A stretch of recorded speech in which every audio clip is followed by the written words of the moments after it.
Hi, everybody. Welcome to day 2 of the Unmasked Symposium. Today, we are exposing the hidden systems of exploitation. The watchlist-to-trafficking pipeline, the digital human trafficking, the legal loopholes, electronic sexual assault, and much more. Our panelists today are survivors, advocates, and experts who've been on the front lines of this battle for many years. I am honored to host this symposium. I'd love to introduce you all to the panelists. Hi, good evening. I'm Richard Lighthouse. I am on the board of directors at Targeted Justice, an organization that was founded back in 2017. We've been very active in exposing and trying to shut down the global targeted individual program that was founded and funded by the CIA many years ago. So a lot of that is done through the terror screening database, which is controlled by the FBI out of the United States. And then the watch list is distributed internationally. So we'll be talking about that a little bit as well.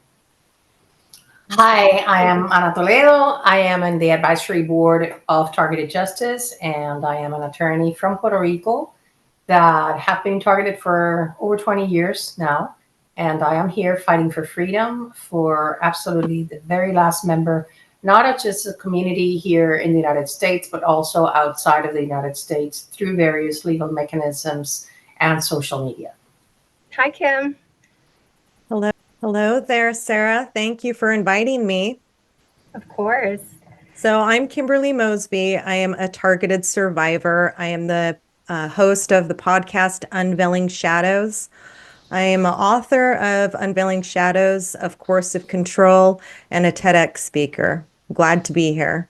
Awesome. We're glad to have you. Thank you. Hello there, Melissa. Hello, Sarah. And again, thank you for inviting me. I'm Melissa Miller. I am a volunteer and an officer for Targeted Justice. I also host the Chosen Heroes podcast that live streams every week on X, Rumble, and YouTube.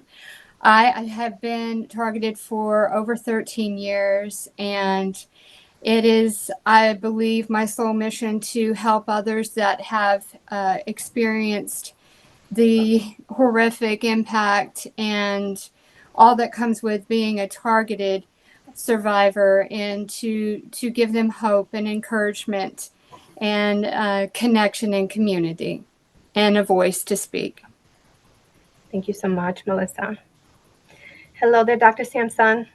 Hi, I'm Dr. Joseph Sansone. I'm a psychotherapist opposed to psychopathic authoritarianism, so I guess that's part of why I'm here.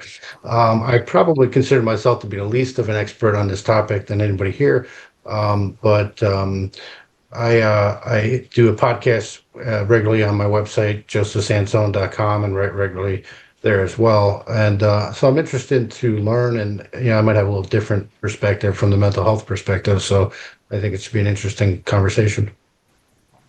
Absolutely.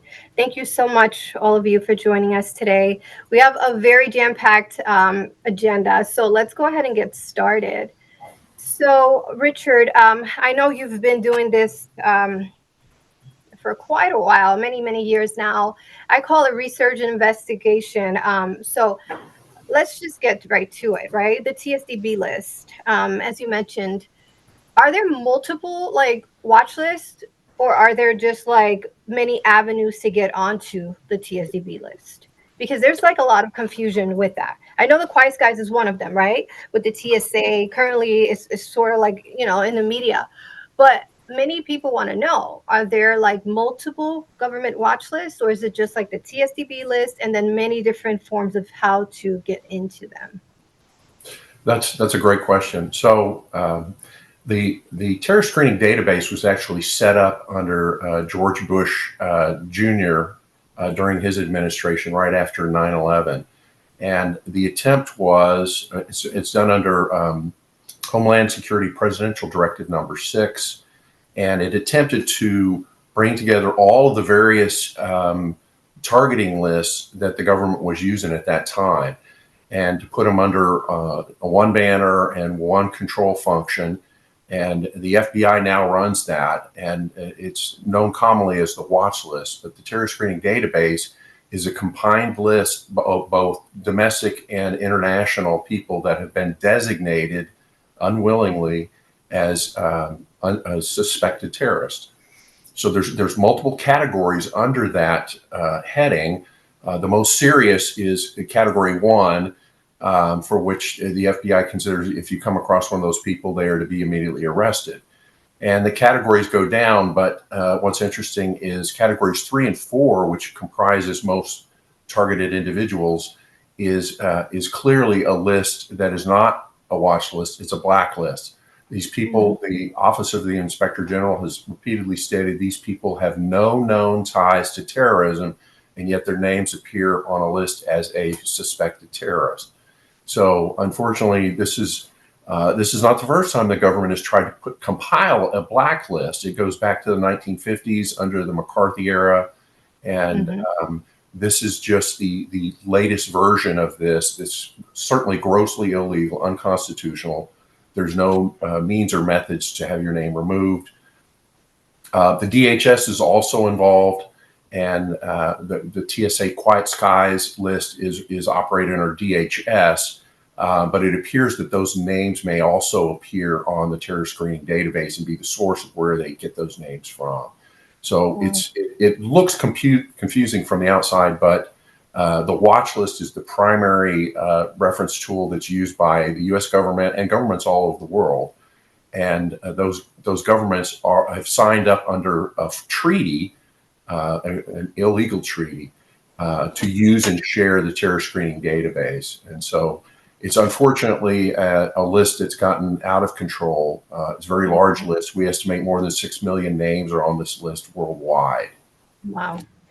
If I could add to that, when everybody talks about the watch list, of an FBI former deputy director of the Terrorist Screening Center that has now been renamed to Threat Screening Center said that the real watch list is only the known and the suspected terrorists, which are handling codes 1 and 2, but 3 and 4, which are the people that are never supposed to know, even ever find out that they are on the list, and comprise more than 97% of the people on the list.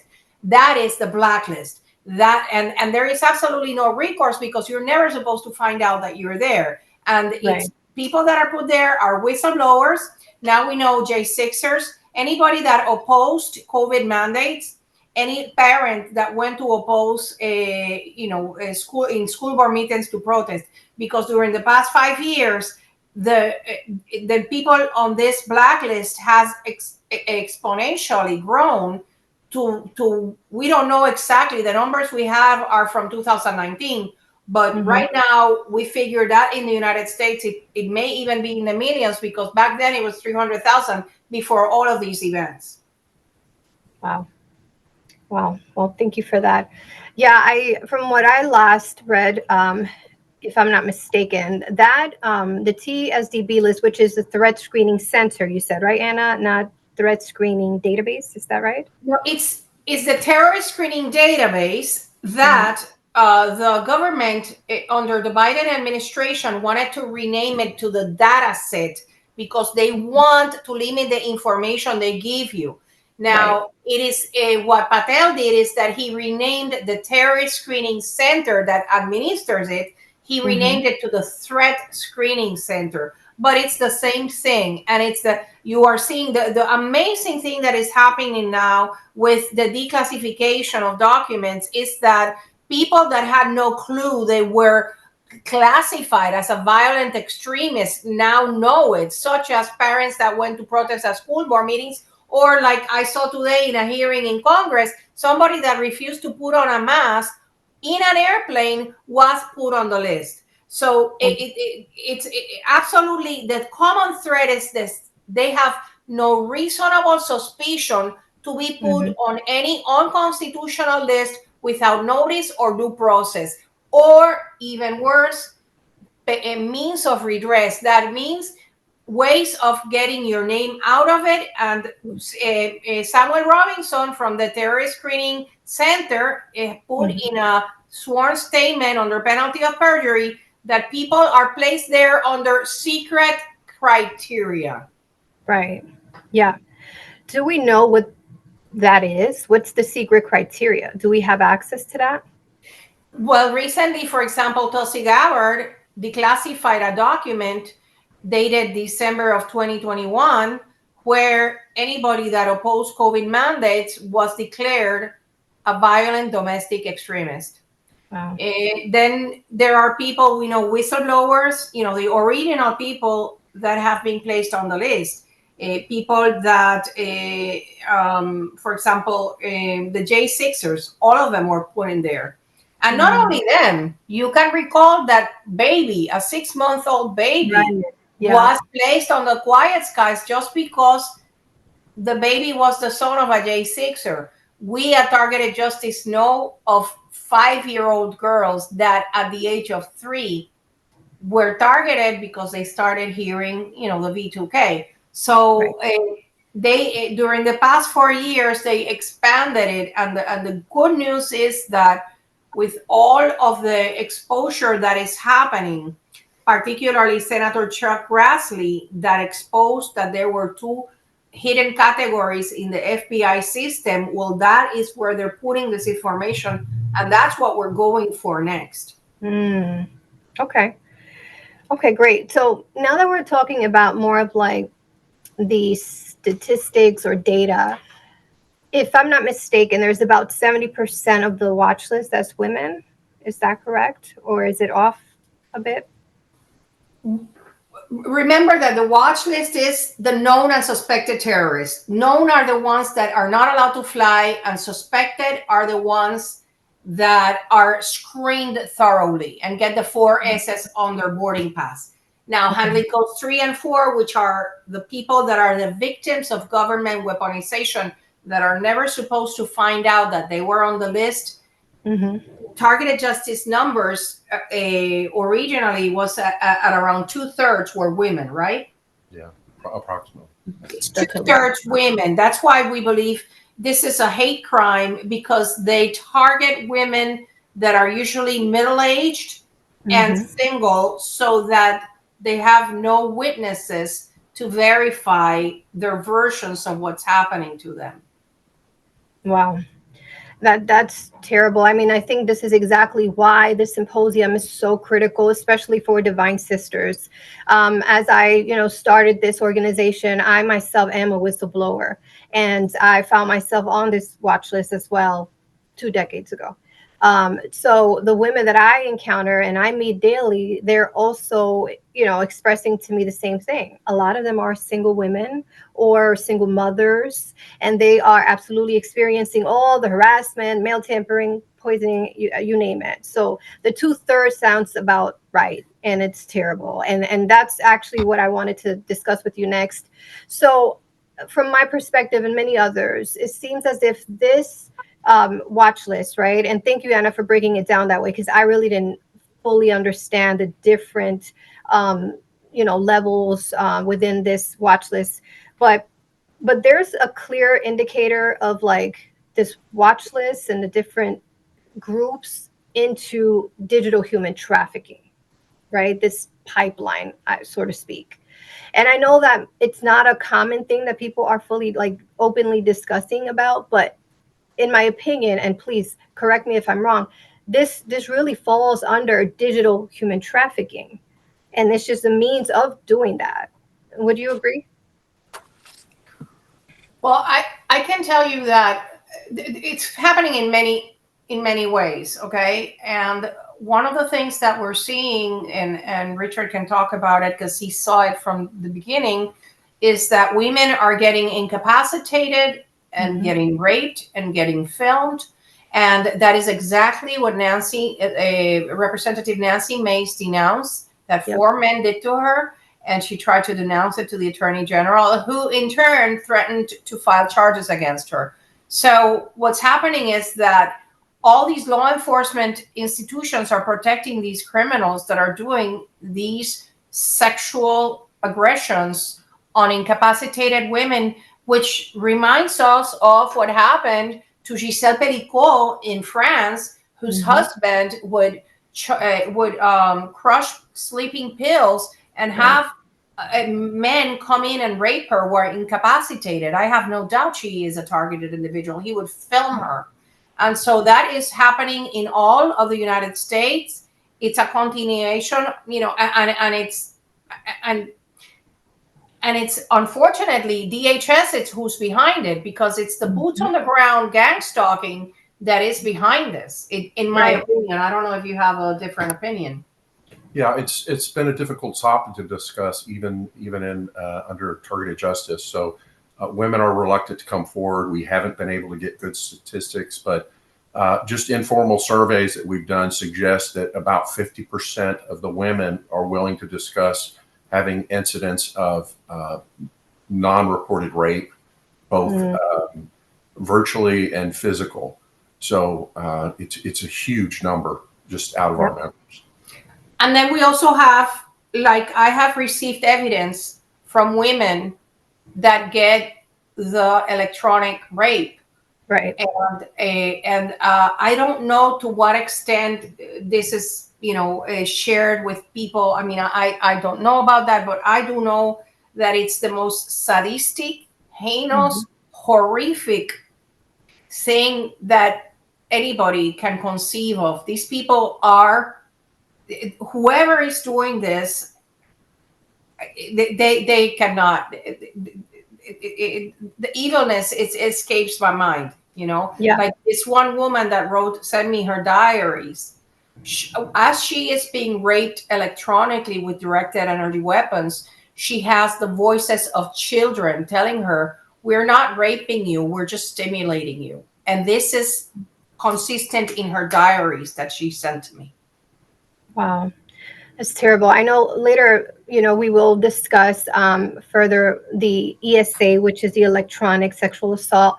We'll also get into the implants and possible other things like nano and graphene oxide. Like there has to be something that's within us that would create such a thing, right? That auditory effect that many are complaining about, which is the V2K.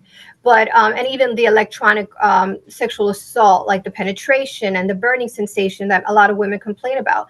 So we'll hold off that topic for a little later. But just to circle back, Richard. So I know that, I'm understanding now better how this watch list works. But in regards to like the nomination process, right? Who exactly is responsible for that? Who oversees these things? How can someone get nominated? Well, according to the Office of the Inspector General, all of the people in the United States that are on the terror screening database in categories 3 or 4, handling codes 3 and 4, were nominated by FBI field offices. We get a lot of reports of people saying, "Oh, my neighbor's involved, my neighbor nominated me."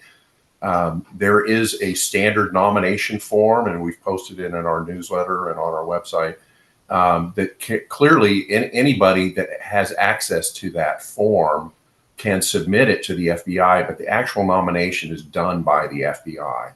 And so this is the way that certainly people in the United States, but outside the United States, we see that the CIA and the DIA, the Defense Intelligence Agency, do most of the nominations. State Department is also involved. The National Counterterrorism Center, which is under the Office of the Director of National Intelligence, also does nominations. So that's the primary means for nominating. Wow. Okay. But 95% you estimate are foreigners, right? Yes, 95% of the names on the terror screening database are outside of the United States. So what we find is that the percentages of the population fairly closely match the percentages on the TSDB. It appears they've made a deliberate attempt to control the percentages according to the size of the countries. Wow. And I know, okay, that's interesting. So, and I guess we could just move on to our next topic, and we'll circle back a little after, because I want to get into more of the legalities, like the framework that is keeping this so secretive, and something that it's almost impossible for anyone to like get to, right? And I know, Anna, you had that huge Supreme, right? It went to the Supreme Court, is that right? The TJ in Garland? Yes, we tried. See, TJV Garland was the first case that I can think of that was fighting government weaponization without labeling it government weaponization, because in the 125 pages of that lawsuit, we detailed how this process of, nominating people that have no reasonable suspicion, putting them on a list that they are never given notice or an opportunity to opt out, and then permanently, for life, forever, they throw the key away for you, and then the consequences that come after that. And Right. so it's just, it's going to be a historic document, because we were the first ones to go knock on the court's door and say, we need to put an end to this unconstitutional backdoor way to, use this terrorist screening database for improper purposes, because Homeland Security Presidential Directive number 6 specifically said that you can only put on that list known and suspected terrorists. And we have a sworn statement by Timothy Grow, former deputy director at the Threat Screening Center, saying that non-investigative subjects and the people that do not meet the reasonable suspicion terrorist criteria and present no threat to national security are there. And this, like Richard said, has been confirmed by the Office of Inspector General, that it mentions the non-investigative subjects on the list. So what we have is, right now, we're going to start an initiative, because under the Privacy Act, before, we had no means of knowing, right? Like, we know our names are there. But now Senator Chuck Grassley has exposed an electronic communication by the FBI, whereby they state that there are, in the Sentinel system at the FBI, the prohibited access and the restricted access files. And I am absolutely certain that that is where all the nomination forms, all the interfered communications, all the pictures, everything about each person's file is hidden at the FBI, because these are non-investigative subjects. So I really look forward to this new stage of with the things that have been exposed, to expose this, and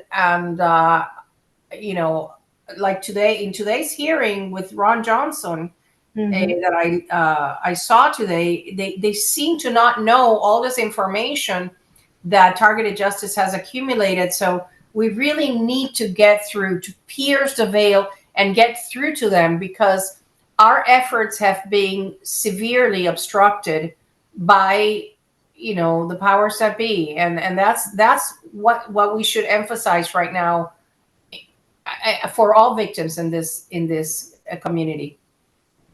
Yeah, no, absolutely.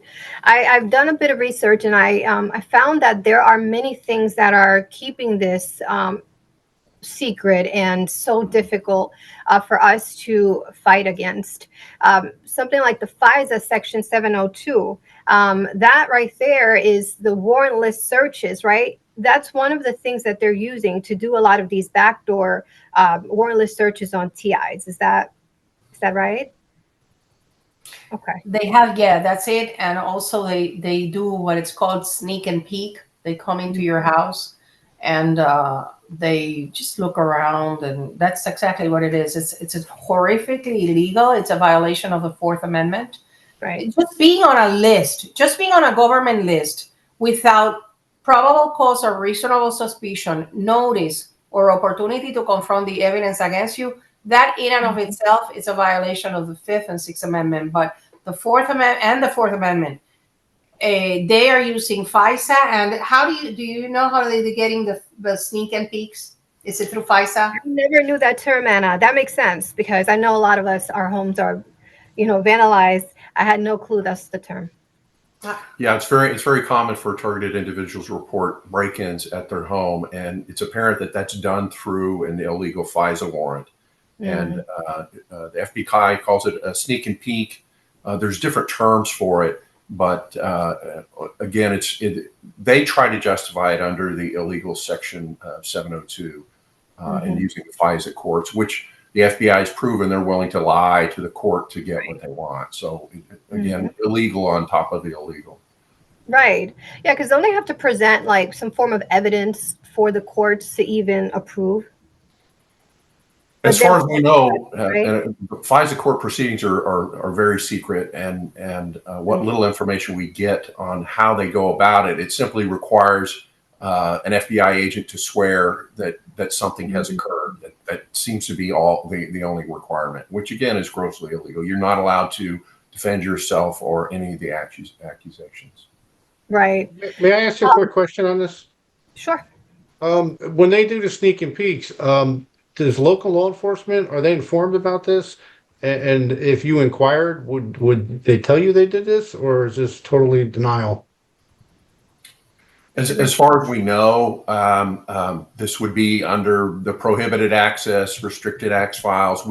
Many TIs have submitted Privacy Act and FOIA requests to get information on themselves, and consistently the answer we get is either no records or the blanket denial that says we can neither confirm nor deny if we have any records on you.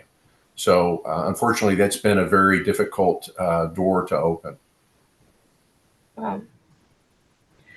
With the reform next year coming up for the FISA Section 702, Anna, do you have any plans on legally going up against overturning it?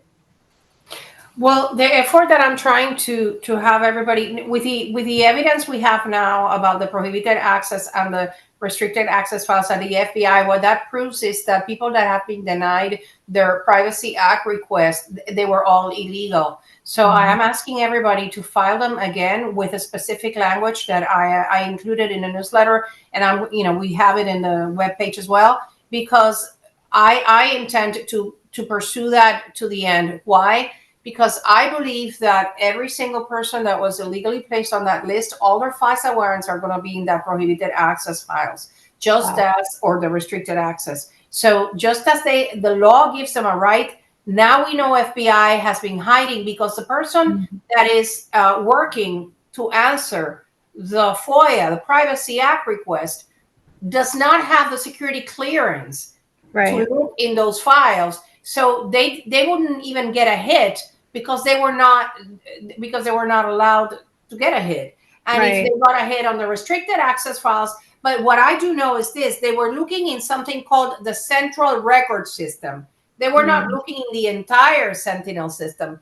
And that's illegal because the Privacy Act says that it's all agency records. They don't get to choose what records they look for your records. So that's what I'm going to be tackling, and hopefully we're going to get a very courageous judge down the line to order them to produce. No, this is what the law says, and pursuant to Loper Bright Industries versus Raimondo, which is the agency, when they undid the Rich Chevron rule, the agency no longer has the discretion to interpret the law at their mercy. No, now it's what the law says, and they have to fully comply with it. So we are going to build this little by little in the hopes that we can have a court order. No, if you issued warrants against this person has a right, and you carried them out, this person has a right to see them. Yep. I agree. Yeah, that's a great effort and initiative. Please let us know how we can help, Anna. I'll make sure to include that language template on the website so that the women and the Devan Sisters organization, we will absolutely send those in. I don't want to spend too much time because I know we have a very, hefty agenda, but I just want to touch on the fact that many people are wondering, so something like this, so secretive that even our own president doesn't have access to it. And Richard, you've done such a great job compiling so much information on that website. And I know that there is something you have that shows the levels of clearances, right? So can you explain to the viewers what sort of clearance you need to even, be privy to something like this and have access to something like that? Yeah, that's a great question, Sarah. So the security clearances are a very difficult nut to crack as well. We've done a lot of research on how that system is set up and structured. apparently Vice President Nelson Rockefeller, who served under Gerald Ford, set up this security clearance system that's deliberately designed to keep information in silos. And Right. so today they're called SCIFs, or secure compartmented information files. You have to be read into a SCIF. First of all, you have to have a top secret clearance. You have to be read into a SCIF.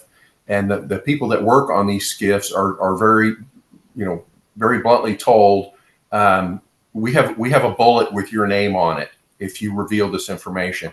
You can't even tell your boss. If you work in a special department at the Pentagon or DHS and you have access to the information, you're made very clear. You don't even tell your boss what it is you're working on.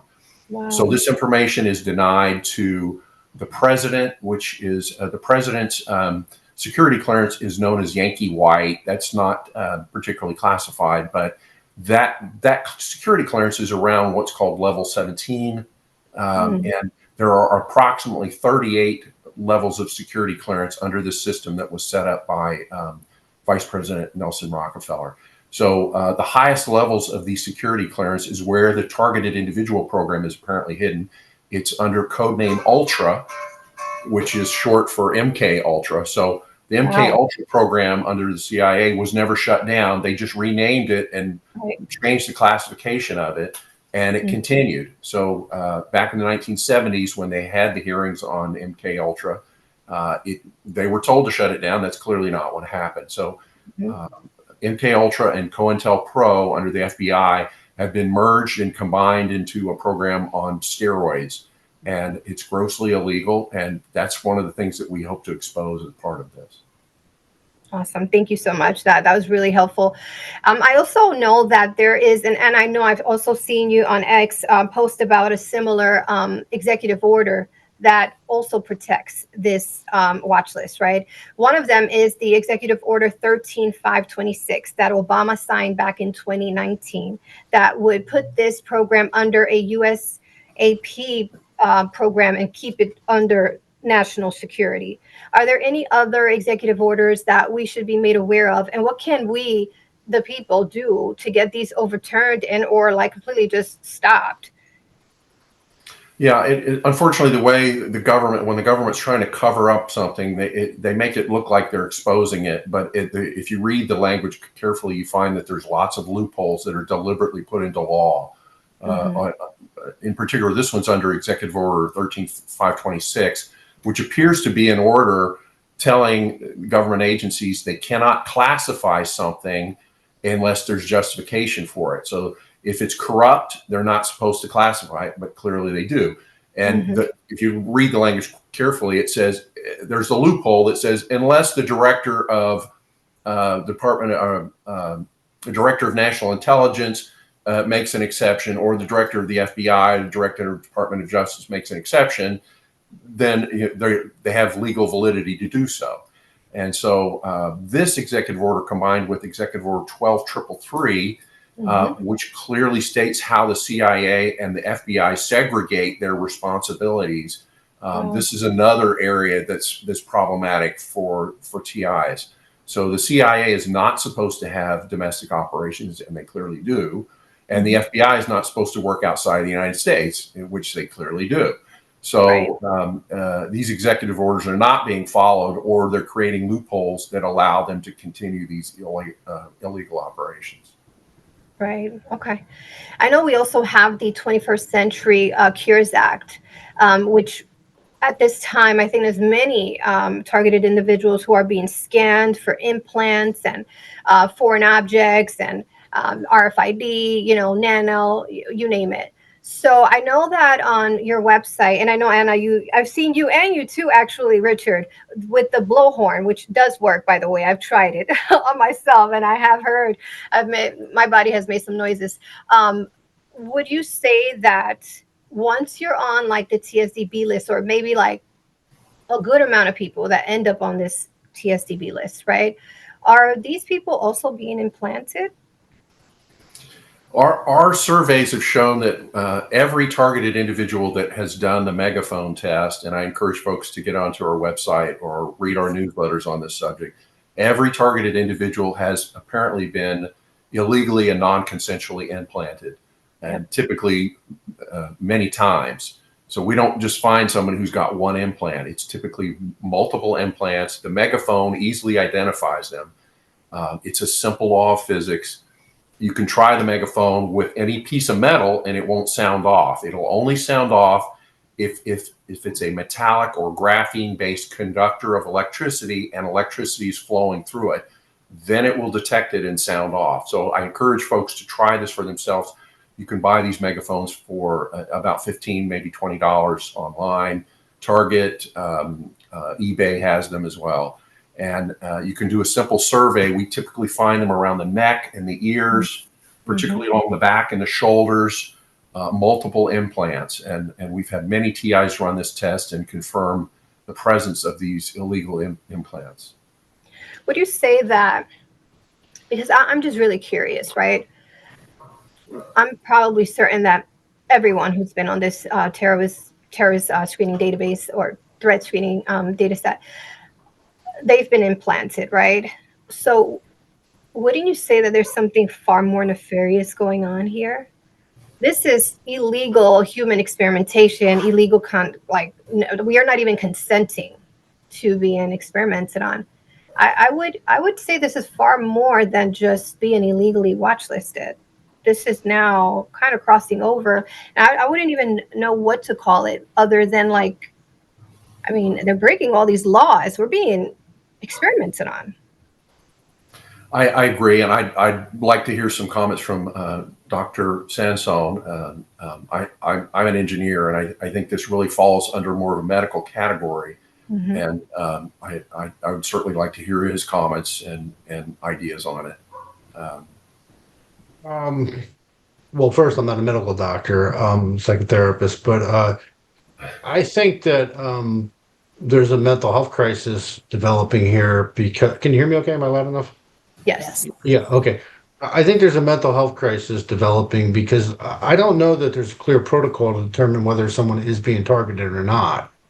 And so, for instance, if I'm having hallucinations or delusions, I don't think there's a clear way to determine whether they're internally generated or externally generated. If they're internally generated, it's a mental health cause. If it's externally generated through frequency and so on. And when I look at this, is obviously where there's smoke, there's fire. There's too many people saying they're being targeted for it not to be occurring.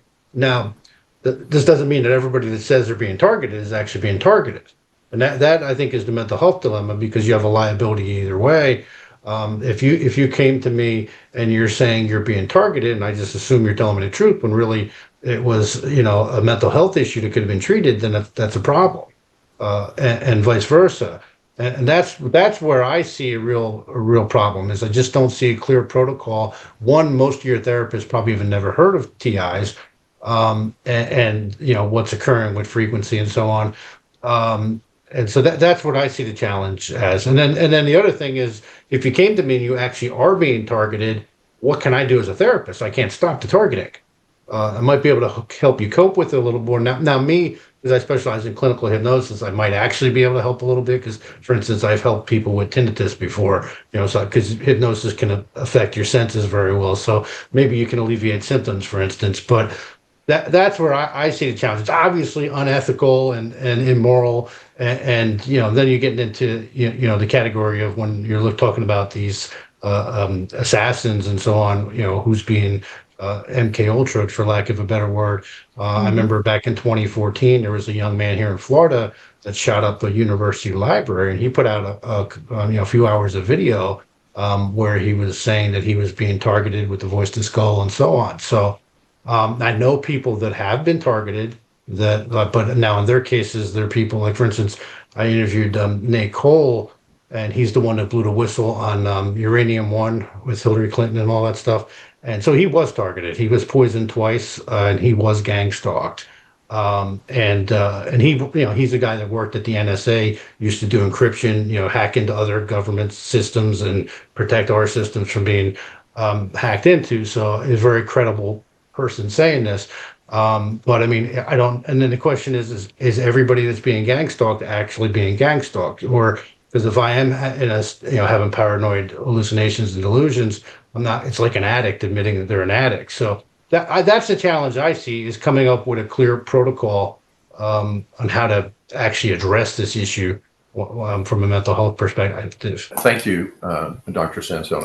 I think it's helpful to have somebody of your caliber to comment on some of these ideas and provide kind of a different perspective. But that's certainly very helpful, and I appreciate that.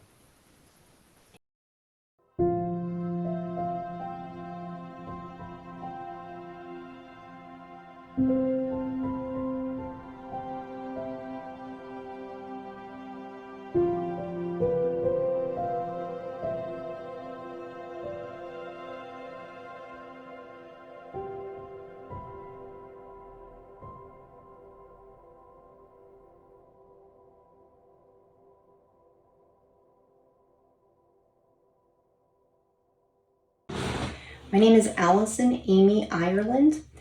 This testimony is for the UNMASKED 2025 victim testimony. I swear that my testimony is given without coercion, is the truth, the whole truth, and nothing but the truth, so help me God. I am a 44-year-old businesswoman in medical sales and a mother of 3 children. On October 31st, 2015, I began being harassed with something that's referred to as psychotronic microwave auditory hearing effect, silent sound which bypasses the ears, V2K, voice to skull, or synthetic telepathy.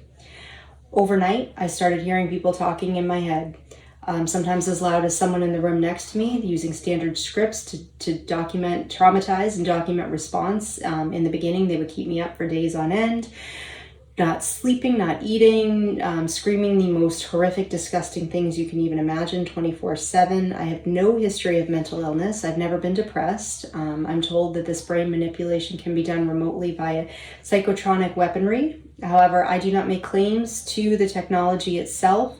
I simply share my personal experience and show how it mirrors the experience of countless other victims around the world.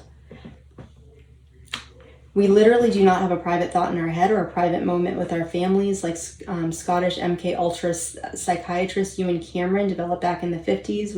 I was subjected to psychic driving, where they repeat the same message over and over on a loop for days on end.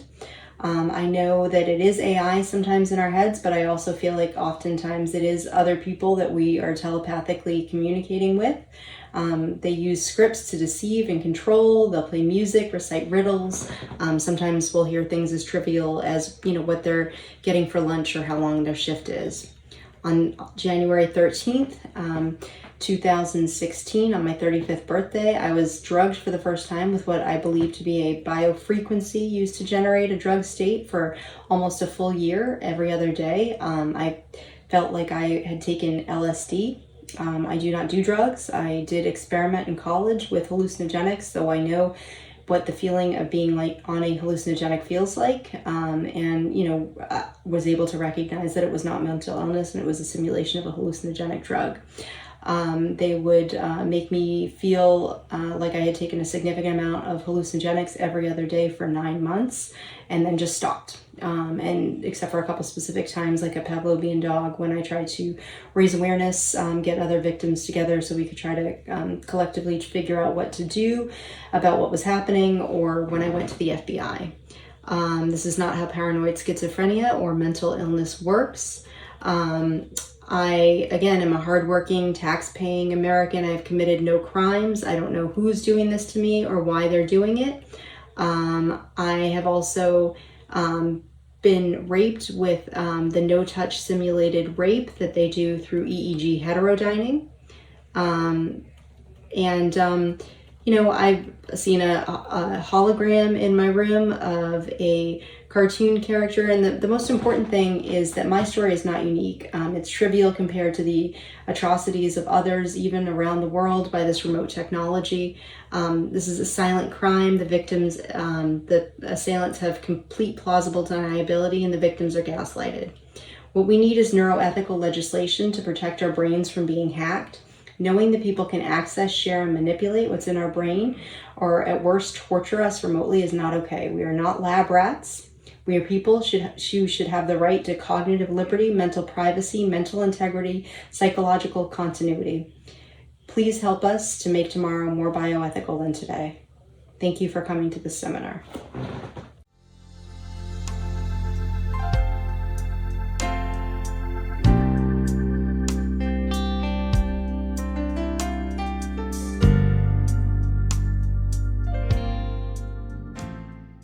Today we have a really special guest.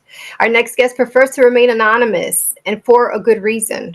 Behind the name Anonymous Media Group is a voice that has spent decades researching what most people are only beginning to see: the intersection between global agendas, psychological warfare, and the silent targeting of truth tellers. This individual's journey bridges two worlds: the researcher and the survivor, someone who has witnessed firsthand how the systems we study often reach into our own lives. Through years of investigations into Agenda 21, 30, and 50, into health freedom, technology, and the deeper mechanisms of control, they've become a trusted source of truth for thousands who follow their work. Today, we're honored to welcome Anonymous, not just as a researcher, but as a living testimony of resilience and sovereignty. Thank you so much for joining us, Anonymous. How are you? I'm great. How are you doing? I am hanging in there. Very busy with this symposium. I'm super, super, super excited to dive right in with you. I mean, I've been following your work. I mean, amazing Substack. And I'll include all of your socials for people to follow and really learn about all the work you've done. I mean, this is incredible. So I'm just really excited to have you with us today. I'm excited to be here, and I'm excited to have this conversation. For sure. It's so important. Absolutely. Let's get started. Could you start by sharing a bit about who you are beyond the name Anonymous and what inspired you to create Anonymous Media Group? Sure. You know, I had been on a couple of other platforms before, and because of the information that I was sharing at that time, it was predominantly medical research, vaccine information, the truth about the vaccine agenda, how to heal yourself naturally. I was immediately shadow banned, and within my own groups on these platforms, I was not even getting any kind of response, or people were having to search for me and still, not being able to find me. So I just decided to kind of take a moment and pause what I was doing, and that was years of work that I had kind of invested in that time to get that information out there, but it was going nowhere. So fast forward a couple of years later, I paid attention to Substack. It seemed like it was a better platform to really kind of attempt to, get your information back out there. So when I joined, the response was immediate and amazing. It seems to be a different group of people that are truly looking for, great information away from the current mainstream media news agenda, which is, of course, a false crafted narrative and that type of thing, and even from other social influencers that may or may not put out information just for clicks and that type of thing. So I was very surprised, but pleasantly, with the Substack platform, and we've, hit the ground running. It's been a fantastic response, and I'm grateful for everyone that's been involved. You yourself have been tremendous in our efforts to get our information out there. So we thank you for sure. Of course. Yeah. I mean, you put out some really good information. Your research is really top tier. I'm a super fan of yours. So I know we mentioned that you've done a lot of research around the Agenda 21, 30, and 50, natural health and global systems of control. What originally pulled you into this work? My work in vaccine research started before the internet was even available, which, I'm dating myself to mention that, but it was something that really stood out to me, and I have a very loud soul voice. So when I would read articles in the paper about vaccines and the vaccine program, and, things just didn't sit well. It didn't ring true. Immediately you could tell there was some kind of agenda behind it. We weren't being allowed to know and be privy to all the information. So I started cutting out articles in the paper And somewhere in my house, in my basement, there's a box that has multiple files of, newspaper clippings from the vaccine rollout through the 80s, 90s, and of course, when the internet came on, that changed, and I went into researching what government programs were being started, why they were being started. That led into the Agenda 21, 30, 50. Of course, back then it wasn't really called that. It was sustainable development and sustainable programs early on.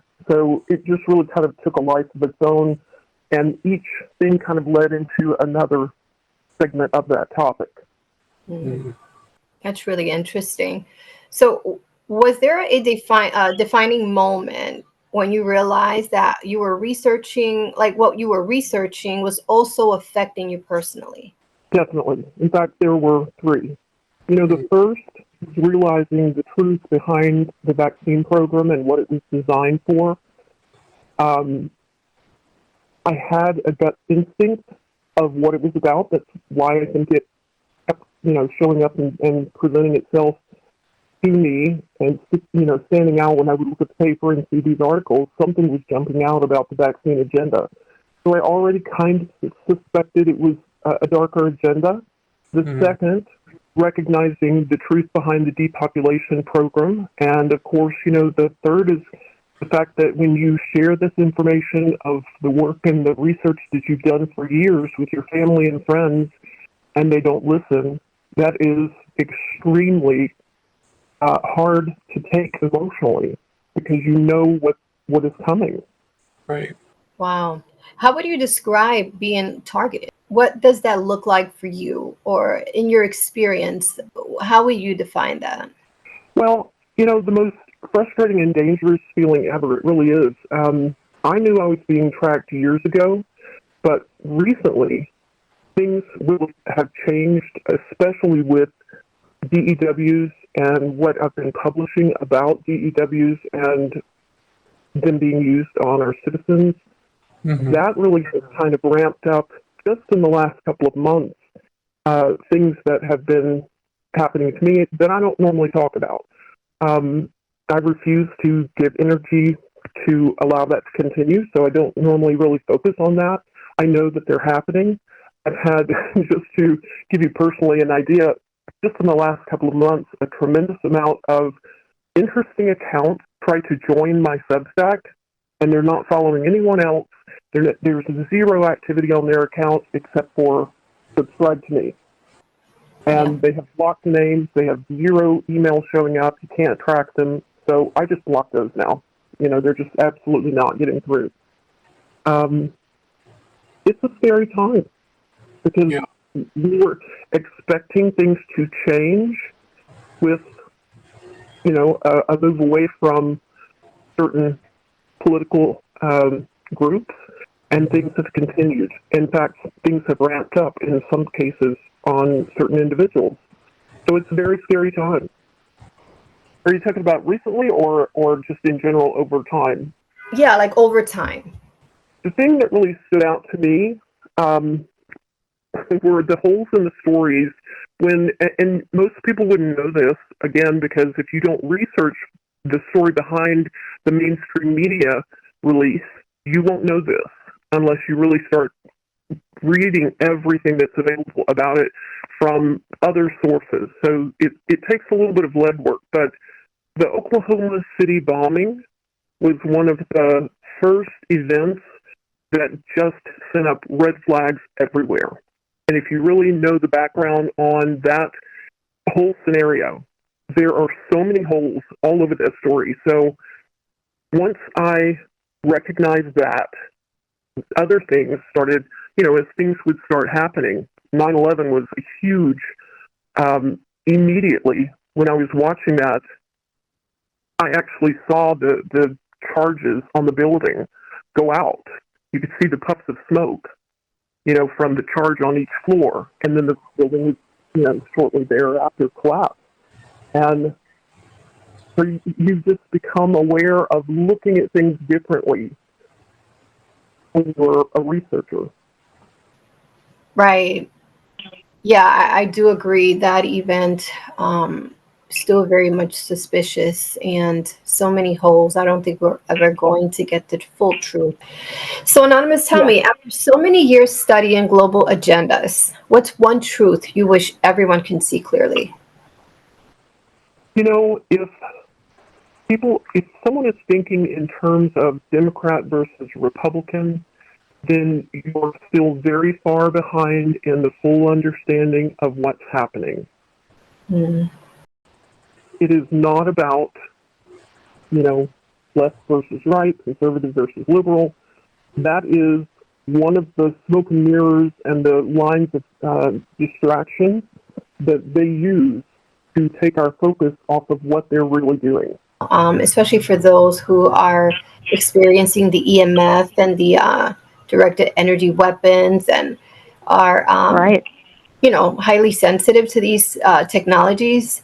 And actually, Right. off script, but do you experience those things as well? I do.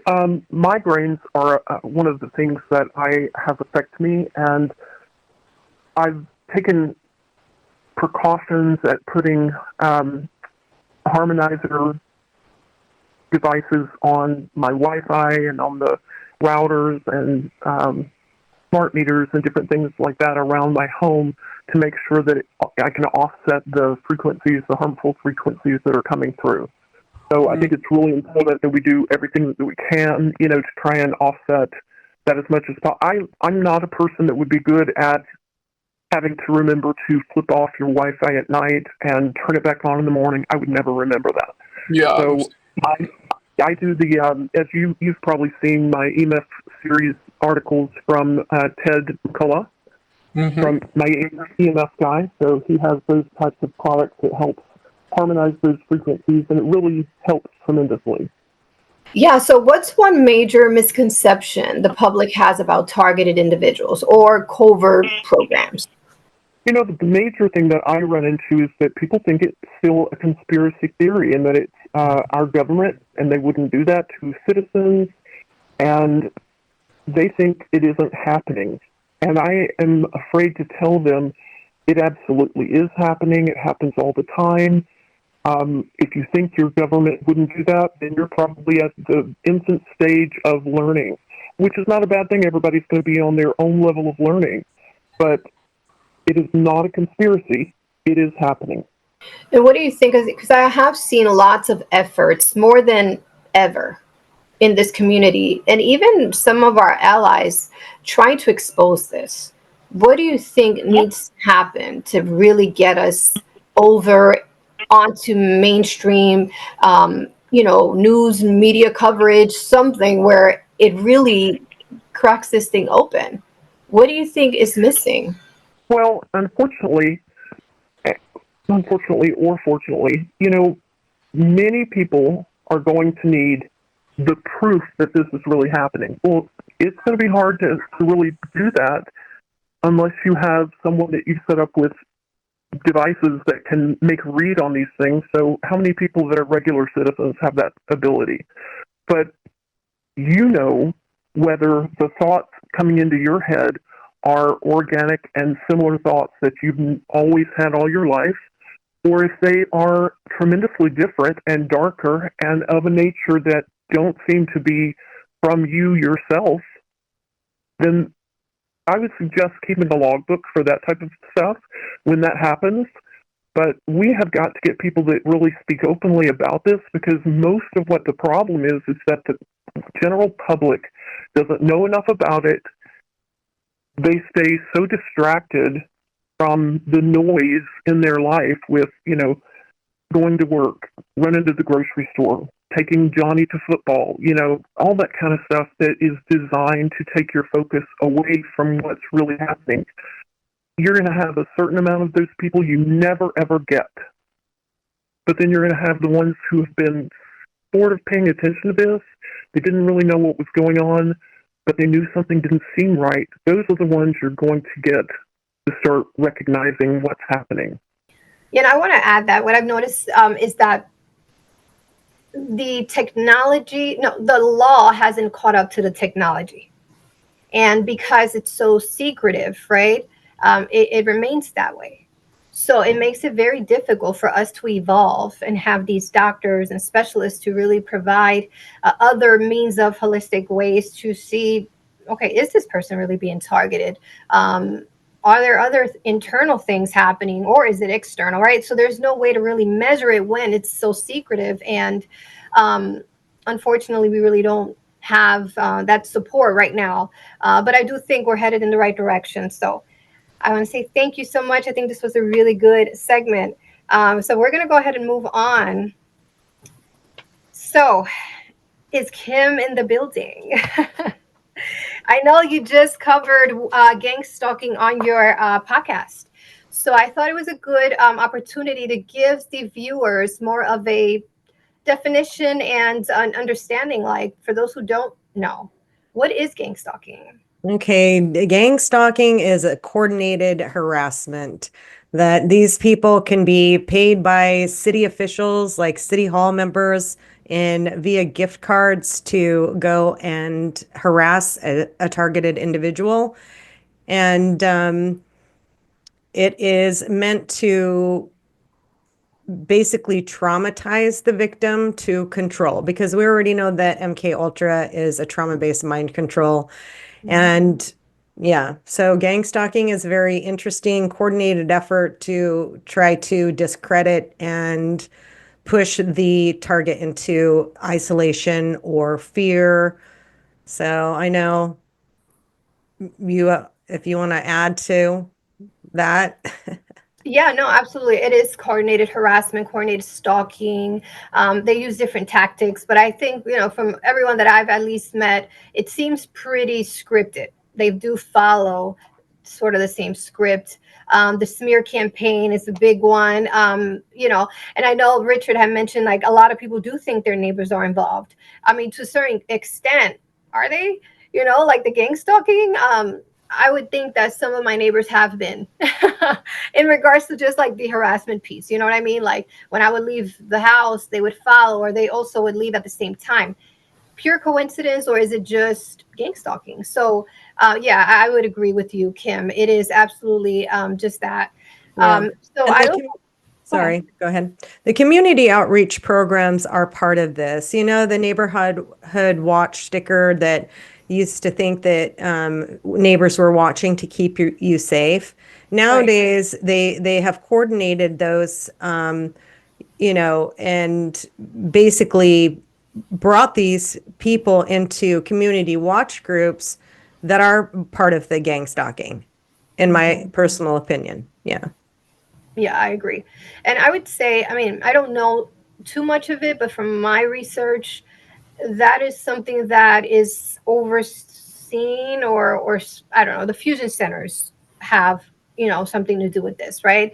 I'm not sure if they are the ones who are hiring people or working with law enforcement to do so, but I do know of the COPS program and the neighborhood watch, like you mentioned. I don't know if any others that are like common. Citizen Corps.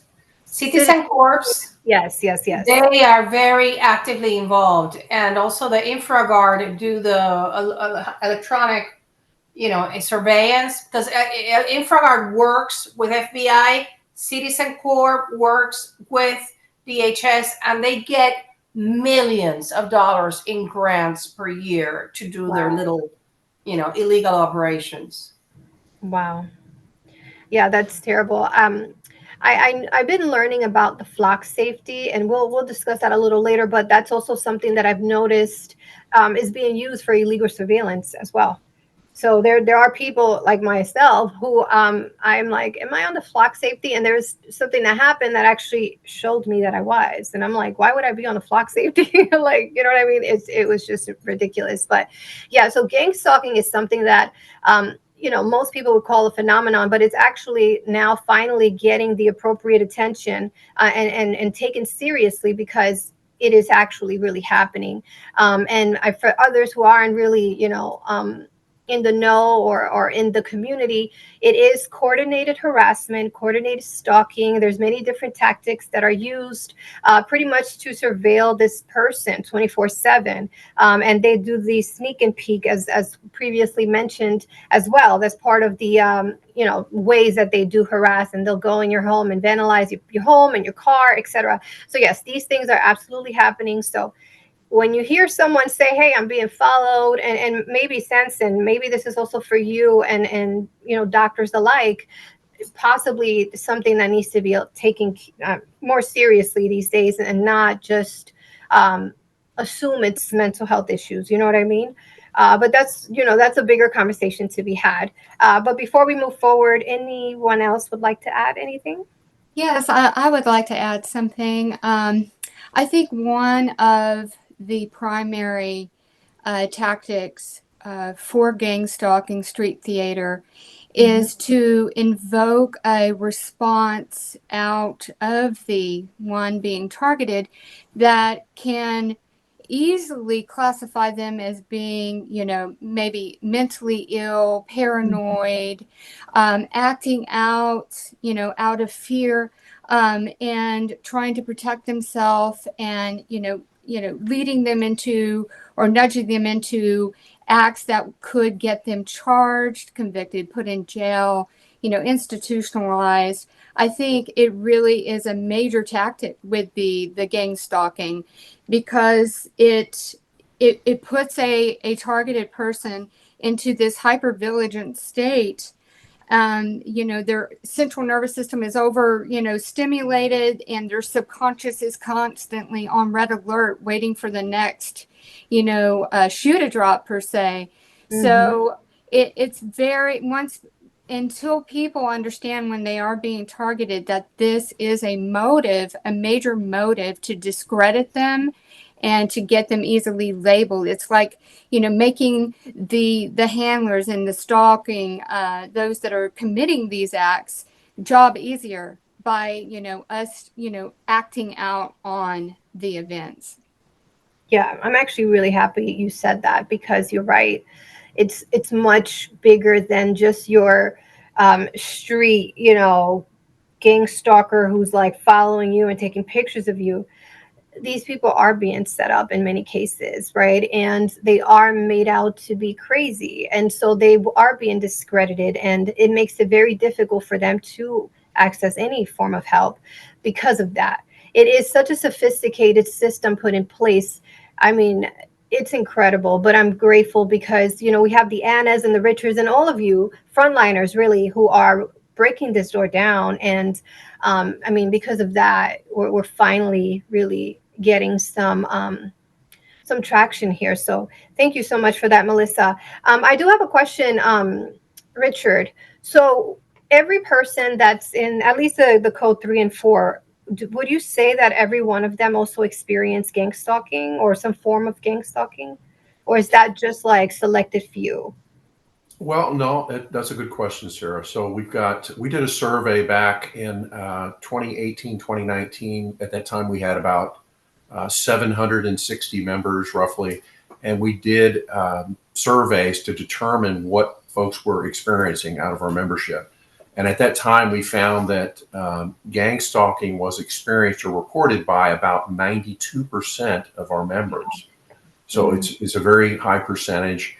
The directed energy weapons or electronic harassment was experienced, I think, by 85 to 87%. And then the voice to skull was experienced by almost exactly 2/3, which is unusual. But it's almost like it was calculated to turn out that way. That's one of the few things that it is such a clear, if you're experiencing voices, it's a binary thing. Either you got it or you don't. And so we got a very definitive number on that, and it calculated almost precisely at 2/3. So those were some early numbers, but we think we've got a large enough N to tell us that it's certainly a trend within the TI community. I have confirmation of that with the recent. I recently started, thanks to you, I started the forums with a membership, and we have the same rates going on, but you have to be mindful of the following. The distinction between handling code 3, which is around 23% of the people on the terrorist screening database, and handling code 4, which is 75% of the people, is the ones that in handling code 4 do not know that they're targeted. So when you figure out you're targeted, it's because you're in number 3. So in number 4, maybe the gang stalking is slight, like they treat you badly at the store or the restaurant, and you get maybe one flat tire a year, but it's not the intense gang stalking of handling code 3. That's why for over 20 years, I was targeted and I didn't know, because it wasn't like it is now. So that's a distinction. Once you figure out you're a TI, they bump you. You have been bumped up to 3, right? Is that how you figured it out? Yeah, that's generally the terminology that we use.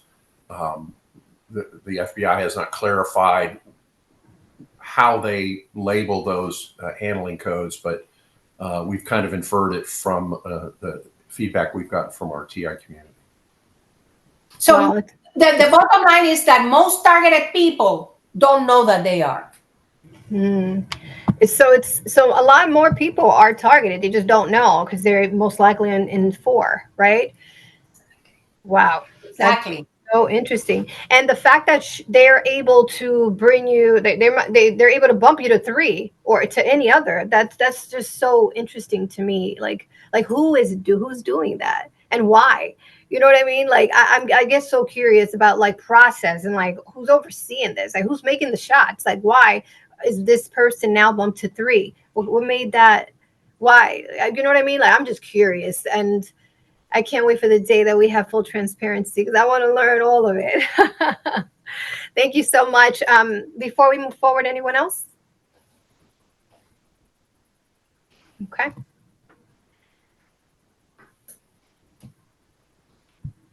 Okay. All right, cool. Oops. Okay. So I know we briefly mentioned the electronic sexual assault. So I want to dive deeper into it. We also talked about most, if not all, people who are being targeted in this watch list. They have been implanted, right? And are experiencing these sensory and body violations and feelings and etc. So I guess my question to you is, would only having the implants suffice? And what I mean by that is like a lot of women report, and men too, but mostly women, they report being penetrated electronically, right? They're feeling pain in their private areas, the burning sensation, etc. Would implants, will whomever is doing this on the other end, right? Will they only need an implant to do that, or will they also need, let's say, the nano within our bodies? Because it's something I'm not an expert. I just started really doing my research on it. So I will lead on to you, like guys, to tell me, like, yes, most people have the nanographene in them, or that's just something that's now being talked about, or is it just the implants that could now cause these, electronic, feelings and such? What would you say? In my opinion, I don't think they need to have the person implanted. With the way this technology is moving, and then it's going more towards this AI-based technology where it's automated through the AI, and they already have your biometric data, and you're on the internet of everything everywhere. I don't think that you necessarily need to be implanted. Because the technology facilitated sexual violence is a serious issue, and it has devastating effects on the survivors, on the targeted survivors. So I think they don't really need that in order to commit these crimes against humanity. Yeah, I would have to agree with you. Absolutely. I think what's happening here, and maybe that will be like another symposium, but we are being connected to the Internet of Things, right? Is it IoT or IoT? I think I think you can say the internet of body of things, which is what I was calling it. But then when I listen, to other people, they're calling it the internet of everything everywhere because it's not just inclusive to humans. Obviously, the nanotechnology is in our food and water and animals. So that's what I've been referring to it as. That's really interesting. So I guess my next question would be, what is the biggest misconception of electronic sexual assault? I know, again, this is not something that is being spoken about, on a major scale just yet, but it is something that's happening. Yeah. So I would say probably the number one myth would be technology-based abuse is less serious than in-person abuse.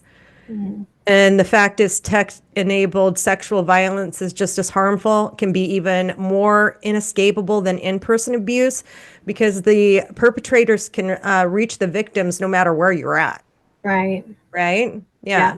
It's like you get into that flight or fight mode, and then once try to run from it and figure out a safe place, there isn't one. You just have to start, step up and pull up your bootstraps and start figuring it out.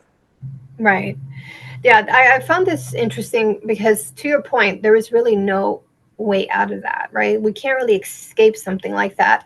And I personally experience electronic sexual assault, so it is very difficult. And I'll lean on to you, Anna. For something like this, how can someone even prove it? What kind of evidence would we have to gather? And is this something that you think eventually the laws will catch up to to these technical, weaponry, and eventually, victims can get some form of, I don't know, help? What do you think,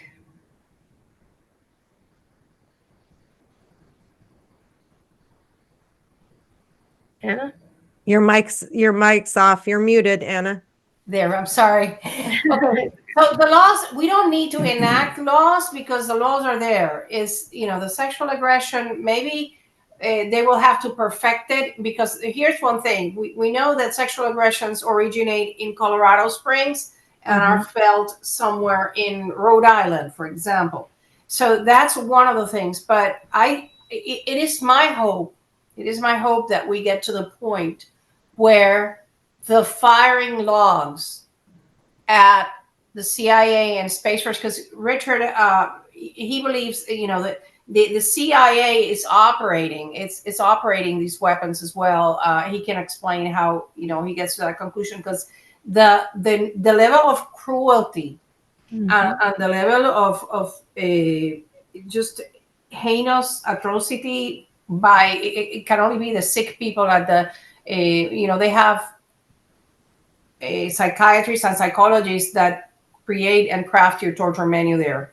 So I am thinking, well, if one day we can expose this program and get the firing logs within the GPS coordinates, not just in the United States, but everywhere else in the world, that would be one way to prove that the sexual aggressions. But of course, we are praying every day for a whistleblower.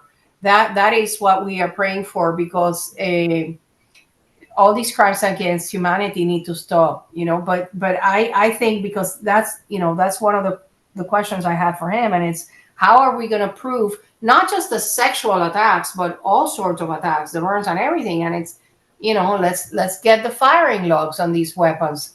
Do you have anything to add to that? Well, yeah, it's any type of satellite-based or control system is going to have a log file, and I've tried to avoid talking about it because I don't want to tip them off and have them go try to delete it. But what's interesting, the NSA claims they have a full tank, or they capture every communication that is done in the United States. So whether it's a cell phone, a computer signal, a walkie-talkie, a radio communication, they capture it all and record it. So if the Space Force and the CIA don't want to hand it over, the NSA has a repository where they've likely got some, most, or all of these exhibits that can be used to prove it in a court. Okay, good. That makes me feel much better. Again, we're making progress, right? Good. Does anyone want to add anything else? Yeah, I would. I just want to say that the psychological and emotional toll from the ESA can be severe and ongoing with the effects of like fear, humiliation, isolation, and they're using that tool as a form of power and control. And, it's not just a form of harassment. So. Right.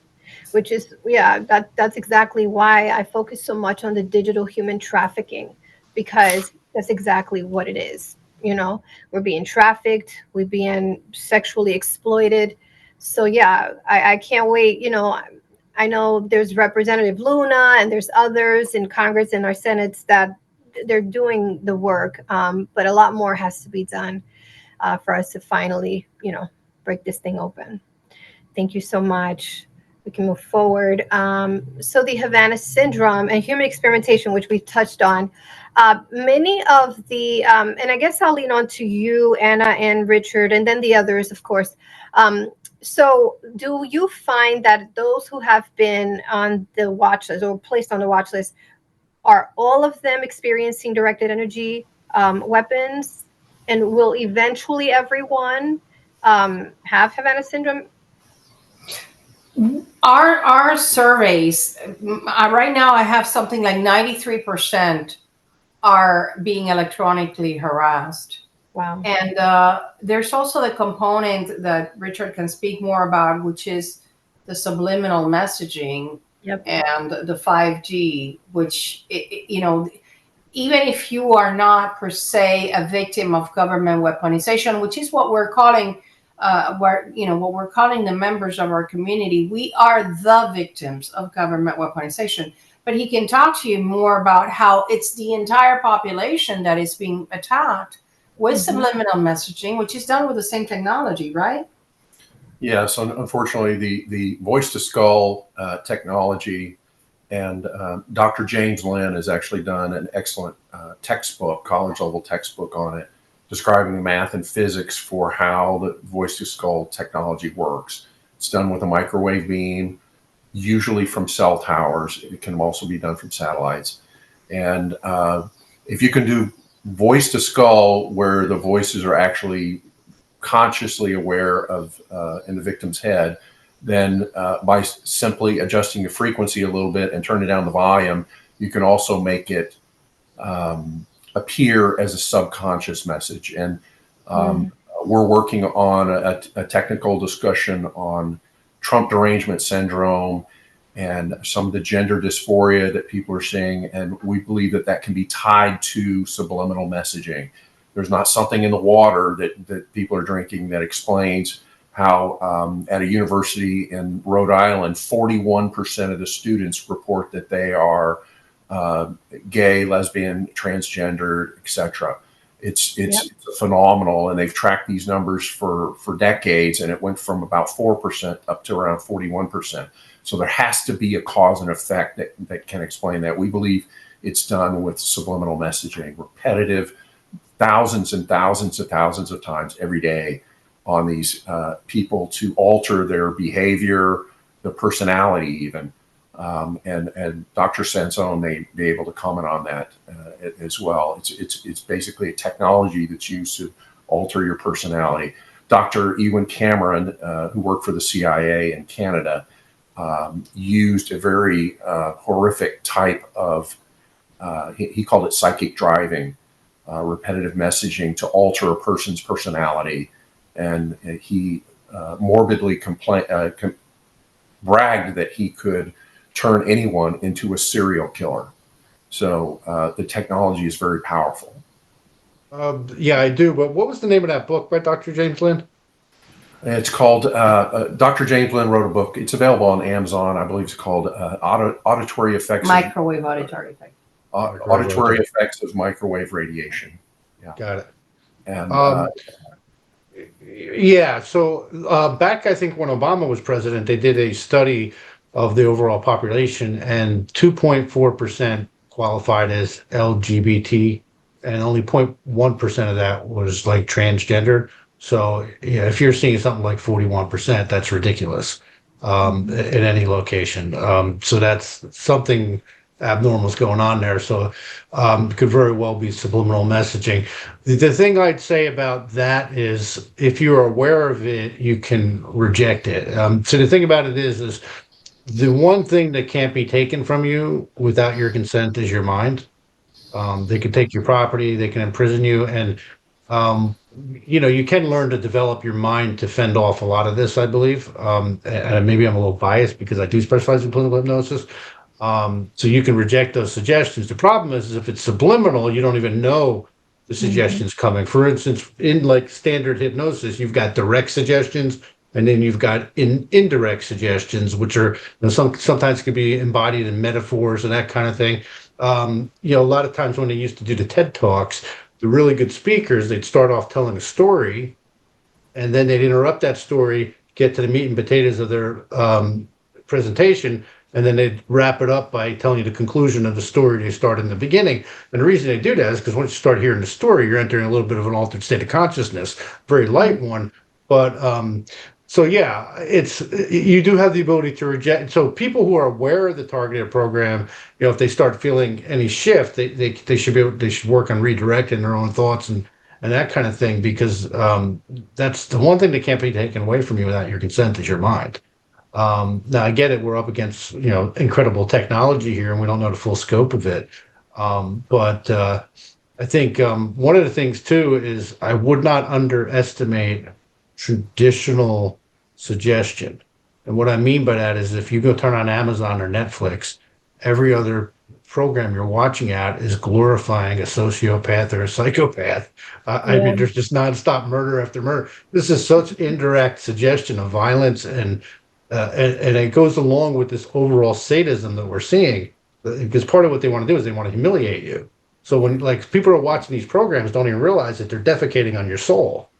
And so I'm getting a little off track. I apologize, but yeah, there's definitely something going on if they're seeing a 41% with that.